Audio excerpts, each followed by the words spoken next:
کیونکہ اس میں لکھا گیا کہ ہندوؤں کی جو ایک برادری ڈھیڑ ہے جو سب سے کمتر سمجھی جاتی ہے، اس کا تعلق اس سے تھا. لیکن اس جملے کے فوراً بعد جب بات شروع ہوئی کہ وہ مزاج کا کیسا تھا، تو آپ دیکھیں کہ وہ مزاج میں کتنا امیر اور کتنی اونچی سوچ کا انسان دکھایا جاتا ہے کہ وہ اپنے کام کے ساتھ وہ کس حد تک لائل ہے، وہ اپنے کام کے ساتھ کس حد تک وفادار ہے. پھر دکھایا جاتا ہے کہ وہ کس حد تک اپنا جس وقت اس کی ایک ذمہ داری ہے تو اس کو پورا کرنے میں یہ بھول جاتا ہے یا یہ نہیں ذہن میں رکھتا کہ اس کو اتنی وہ مشقت سے کیوں، وہ اس کو اپنا فرض سمجھ کے کرتا ہے. پھر اس کے ایک شخصیت کا یہ پہلو دکھایا جاتا ہے کہ وہ چونکہ پودوں میں رہتا ہے، پودوں کو جانتا ہے، پودوں کے ساتھ کام کرتا ہے، تو وہ انہی پودوں سے، انہی جڑی بوٹیوں سے ایک اور کام کرتا ہے، حکمت کا کام، لوگوں کے اور خاص طور پہ چھوٹے بچوں کے علاج معالجے کا کام. اور پھر اس میں دکھایا جاتا ہے کہ وہ اپنے کام میں ہمیشہ اتنا مگن اور اتنا محو رہتا ہے کہ وہ باقی لوگوں سے یا جو دوسرے مالی ہوتے ہیں ان سے گپ شپ میں، بات چیت میں اپنا وقت نہیں ضائع کرتا. تو اس سے پڑھنے سے کیا ہوتا ہے کہ ہمارے ذہن میں بالکل ایک واضح خاکہ بن جاتا ہے. ایسا ہی ہے نا، میں نے آپ لوگوں کے لیے نام دیو مالی کی جو کہانی ہے وہ لکھی تھی. میرا یہ خیال تھا کہ اگر نہیں پڑھی ہوگی تو ہم اس کو جماعت میں پڑھیں گے اور پھر اس پہ رکھیں گے، لیکن چونکہ اچھی بات ہے آپ سب نے پڑھی ہوئی ہے تو اس کا خاکہ بنانا یا اس پہ بات کرنا بہت آسان ہے. اب اگر ہم نے اس کا خاکہ پڑھنے کے بعد دیکھیں تو بابائے اردو مولوی عبدالحق کا یہ متاثر کن خاکہ ایک ایسے مالی کی شخصیت کو پیش کرتا ہے جو ایک غریب اور بے جا طور پر حقیر سمجھے جانے والے طبقے سے تعلق رکھتا تھا. ایسا ہی ہے نا، نام دیو اس مالی کو اپنے کام سے عشق تھا، لیکن ایک دن کام کے دوران میں اس پر شہد کی مکھیوں نے حملہ کر دیا. گو اس حملے سے نام دیو مر گیا، لیکن اس مختصر خاکے نے اسے امر کر دیا. مولوی عبدالحق نے اس خاکے میں بتایا ہے کہ عظمت کیا ہوتی ہے اور یہ غریب مالی ایک عظیم شخصیت کیوں تھا. یہ خاکہ بابائے اردو کی کتاب چند ہم اثر میں سے لیا گیا ہے اور اس میں نامور لوگوں کے خاکے شامل ہیں جیسا کہ میں نے ابھی آپ کو دکھایا. اب ہم نام دیو کو نہیں جانتے، ہم نام دیو سے نہیں ملے ہوئے، لیکن ہم نے چونکہ مولوی عبدالحق کا یہ مضمون پڑھا اور اب اگر مجھے یہ کہا جائے کہ میں ایک اقتباس تحریر کروں مرقع نگاری کے طور پر تو میں اس کو نام دیو کے لیے بہت آرام سے تحریر کر سکتی ہوں. تو کیا آپ تحریر کر سکیں گے؟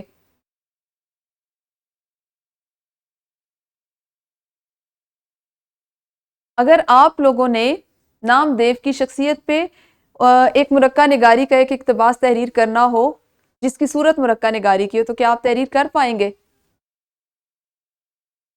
جی میم کر پائیں گے. شاباش. سعدیہ اور آئمہ آپ کا کیا خیال ہے؟ کر لیں گے میم. ایک اقتباس لکھنا ہے، ایک پیراگراف لکھنا ہے تو یقیناً لکھ لیں گے، ہے نا؟ اچھا جی، اب کرنا یہ ہے کہ ابھی ہم ایک چھوٹی سی سرگرمی کرتے ہیں. آپ سب نے اپنے سب سے جو قریبی دوست ہے اس کو ذہن میں رکھنا ہے اور اس پہ ایک پیراگراف، ایک اقتباس تحریر کرنا ہے، لیکن انداز مرقع نگاری کا ہو، یعنی اس میں اس کی خوبیاں بھی ہوں، اس کی خامیاں بھی ہوں، لیکن انداز تحریر اتنا شگفتہ اور شائستہ ہو کہ وہ پڑھنے والوں کو بھی برا نہ لگے اور اگر آپ کا وہ دوست آپ اس کو بھیجیں تو اس کو بھی برا نہ لگے. ٹھیک ہے، یہ سرگرمی ہے جس کو آپ ابھی کریں گے. ابھی ہمارے پاس جی 3 منٹ رہتے ہیں اس کلاس کے. ٹھیک ہے، اگر آپ اس کے ابھی اہم نکات لکھ لیں تو مجھے اچھا لگے گا کہ جلدی سے آپ اس کو لکھ لیں 2 منٹ لے کے، اور اس کو تفصیلاً ایک لکھنا، آپ نے اس کو تفصیل سے اتنا ہی لکھنا ہے کہ ایک پیراگراف لکھ کے دے سکیں، ایک اقتباس جو 8 سے 10 لائنوں کا. ٹھیک ہے، یہ آپ نے ابھی لکھنا ہے. اگر اہم نکات آپ ابھی لکھ لیں کہ آپ سوچیں، اپنے ذہن میں لائیں کہ کس دوست پہ لکھیں گے، اس کی شخصیت کی کون کون سی خوبیاں آپ کو پسند ہیں، کیا کیا اس کی خامیاں ہیں جن کو آپ درگزر کرتے ہیں، اوور کم کر دیتے ہیں، ان کو وہ کیسے ختم کر سکتے ہیں، لیکن ان خامیوں کے باوجود آپ کو کیوں پسند ہے، اس کی شخصیت میں ایسی کیا بات ہے. تو یہ نکات آپ اپنے پاس محفوظ کر لیں تو اس طرح بھی آپ کا کام ہو سکتا ہے. یہ سرگرمی آپ نے ابھی کرنی ہے اور آپ نے کیا کرنا ہے کہ اپنے من پسند نعتیہ کلام لکھنے والے کسی بھی شاعر کی شخصیت کے نمایاں اوصاف اور ان کے انداز بیاں اور ادبی کارناموں پر ان تمام چیزوں کو ذہن میں رکھتے ہوئے صرف ایک اقتباس تحریر کرنا ہے، لیکن اس اقتباس کا جو انداز ہے وہ مرقع نگاری کی صورت میں ہونا چاہیے. ٹھیک ہے، یہ آپ کے گھر کا کام ہوگا. چونکہ ہم نعت پڑھ رہے ہیں تو آپ نے اپنا کوئی بھی جو آپ کو ایسے شاعر جن کا نعتیہ کلام آپ کو پسند ہے، کیونکہ دیکھیں جن کو جو ہمیں پسند ہوتے ہیں نا ان کے بارے میں ہم زیادہ جانتے ہیں، زیادہ پڑھتے ہیں اور ان کے بارے میں تحریر کرنا آسان ہوتا ہے. تو آپ لوگوں کے لیے آزادی ہے اپنے من پسند نعتیہ کلام لکھنے والے کسی شاعر کے بارے میں آپ نے ان کی مرقع نگاری کرتے ہوئے ایک اقتباس تحریر کرنا ہے جس میں آپ نے ان کے نمایاں اور صاف ان کا انداز بیاں اور ان کے جو ادبی کارنامے ہیں ان کو زیر بحث لانا ہے. آپ کے پاس 2 دن ہے. مجھے ایک تو ریان نے کام بھیجا تھا, ایک آئمہ نے بھیجا تھا.